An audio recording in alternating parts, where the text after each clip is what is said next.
This Children's Health Checkup COVID-19 podcast was recorded on March 27th, 2020. You're listening to Children's Health Checkup. Today we'll be discussing how to talk to your child about coronavirus with our expert, Dr. Nicholas Westers, a clinical psychologist at Children's Health and associate professor at UT Southwestern. This is Children's Health Checkup, the podcast from Children's Health. I'm Prakash Chandran. So, Dr. Westers, let's start with what are some of the best ways to talk to kids about coronavirus or COVID-19? Well, at this point, most kids have heard about it and are aware of it. After all, school doesn't typically get canceled for no reason. And one of the best ways that I recommend that parents talk about this with their children is starting the conversation off by asking, what do you know? What have you heard? And one of the questions I often will ask in my work here when I'm talking to children and adolescents at Children's Health is asking them if they've known anyone that has been affected. So I may ask them, do you know anyone, have you been affected in any way? Do you know anyone that has been affected?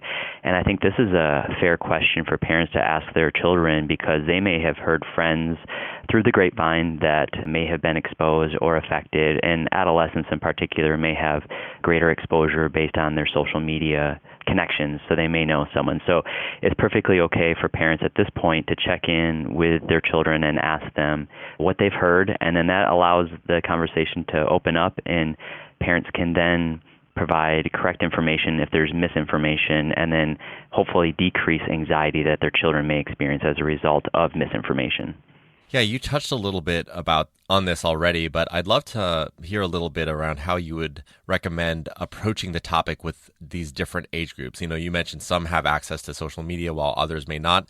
And I imagine that one approach is better for young children while another might be better for those teenagers that do have that access. So what approaches would you recommend for these different groups? For younger children in probably elementary school, providing them with facts is most important. And for little ones, what they want to know is that they're safe. And one way, rather than just say, we're going to keep you safe, is to detail strategies that you're teaching them as a parent how to be safe. For instance, we're making sure that we're taking care of you as best as we can, make sure that you're safe. And the way we're doing this is by teaching you how to wash your hands correctly, how to cough or sneeze into your elbow and then wash your hands, how to participate in social distancing, which is a term they may have heard at this point. And if not, breaking that down, social distancing is making sure that we're still connected to people emotionally and socially, but we're staying 6 feet away from them. We're not gathering in groups, and we're not hanging out with friends right now. So just giving facts also about the coronavirus. They may not need to know, actually they don't need to know the details of where it originated necessarily, how many people it's affected, and who you know that might have been exposed to the coronavirus, unless it immediately and directly affects your child or family. Parents may want to talk about the political implications. That's unnecessary. Or who is to blame. That's unnecessary when talking to younger children. And restrict how frequently and how much time we talk about this. We want to keep it short and sweet, but still open a conversation for children to be able to ask about misinformation or just general questions that they may come up with. We can be surprised by what information we share with children and what they take away from that. For instance, they may have heard that it affects elderly individuals, or elderly individuals are at greater risk, or those that are vulnerable populations with medical conditions. Well, do they know what elderly means? Because you may be old to them, but you may not necessarily fall in that category, but they could be very worried about your life. We don't know what kids walk away with, so we want to make sure we open that conversation up for them to be able to ask those questions for us to clarify. And a lot of parents want to be as honest with their kids as possible, and some do this by sharing as much information as they know so they can be as honest as they can, but that's not always helpful. It's great to be honest with what's going on and honest with our kids, but oversharing can lead our children left to filter that information on their own and come to their own conclusions, which could be far worse and anxiety-provoking. Yeah, you know, that's really good advice and feedback, really just helping them understand that they're safe, not necessarily oversharing too many details. And I imagine this also bleeds into whether they should be watching the news or not, because obviously when you watch the news, a lot of this stuff can be sensationalized. But for teenagers who might have access to their own information, not only from their peers, but from social media, what recommendations might you give to those parents? Yeah, so teenagers are going to be getting a lot of their information on their own through social media, and sometimes it's, like you had said, sensationalized or satirical. Hmm. There are a lot of hilarious memes out there now and satire that actually can sound very close to the truth. Screenshots about breaking news, and then it's some title of the news article that's actually not a news article, but it's satire, and that can actually create fear in some teenagers when they walk away with information that's incorrect. So one of the things that we know based on research is that when parents sit down, particularly with their adolescents, or not necessarily sit down with them, but watch news with them or get their news online, when they guide their teenagers to critically evaluate the messages that they're seeing and reading, we know that our teenagers are less negatively affected by those messages. So these are times when our teenagers are getting their news online or even through the television, being able to coach our children to critically evaluate the messages, the sources of that information, is it accurate, and teach them this skill, not just specific to the coronavirus, but for any news that they may get in the future. And we talk about the importance of parents helping their teenager to critically evaluate that information, but we as parents need to make sure that we can do the same. Right. I do see adults and parents sharing misinformation online, and they're not critically evaluating, they're not reading the actual full article or the source of it to know that that's either satire or just completely biased and misinformed. So we need to make sure we're modeling that for our teenagers when we're going to teach them how to critically evaluate it. So, I do have a close friend whose 4-year-old had a birthday this weekend. And obviously it's been a little bit of time since we've been told to shelter in place. And he kind of threw a little bit of a fit. He just did not understand why, it's my birthday. Of course I'm going to be able to go outside and have this party. And he started crying. And so, I imagine that there are common indications like crying that tell us that children aren't coping with this well. So I'm curious as to your thoughts around how parents might be able to deal with that.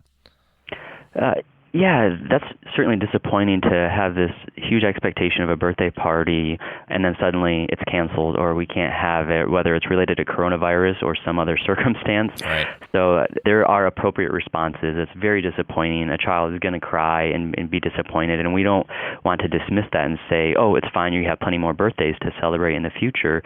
We want to validate, yeah, that's really hard. I know you had such great expectations, and right now we're still going to celebrate your birthday, and we can call your friends and maybe do a Zoom meeting together with your friends or another social media app to allow them to participate and be able to utilize the technology that we have, but allow our kids to struggle a little at this point, because we are also going to be struggling, and it's appropriate to feel anxious, appropriate to feel disappointed or even sad at times or even stressed, but it's not necessarily appropriate if your child is continuing to have, or your nephew is continuing to have a tantrum that's lasting hours upon hours, and now it's days later and he's still really struggling. That might be more problematic for parents, and so for them to be able to identify that it's okay to be disappointed, and we might expect some more tantrums, but it's not necessarily typical to have consecutive tantrums, consecutive days beyond what would be normally expected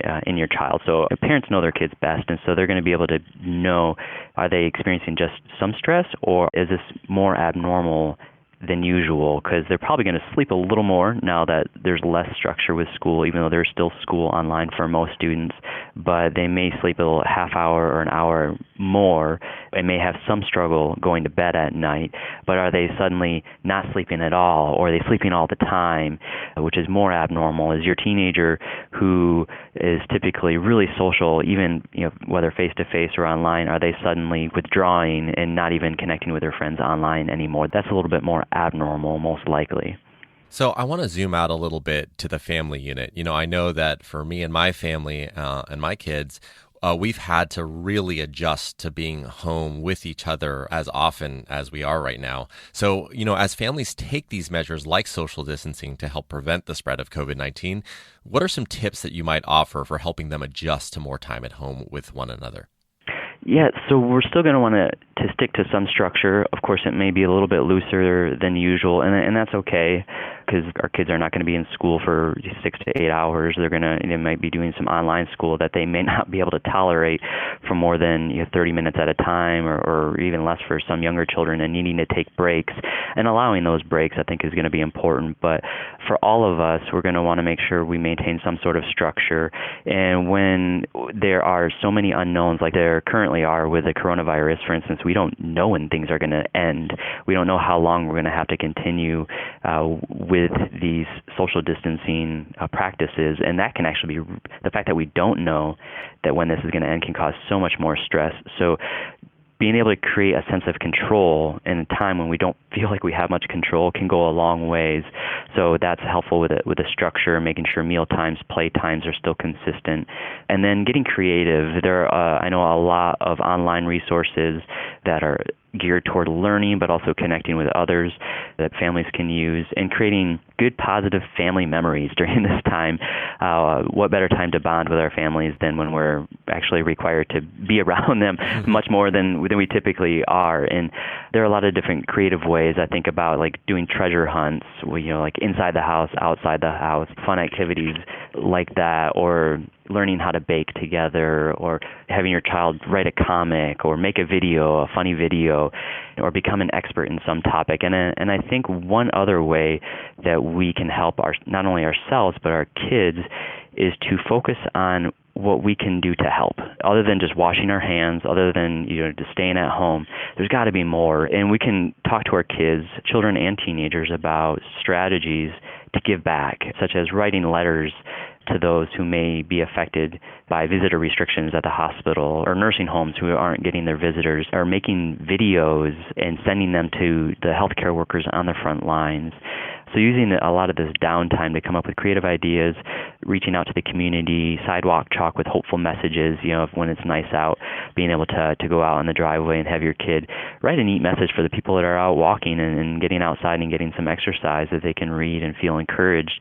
Those are some practical ways that, and not only is it fun because they're drawing and coloring outside on the sidewalk or on the driveway, they're also getting outside, getting some physical activity, and sending a positive message to their neighbors and people that probably could use some encouragement right now.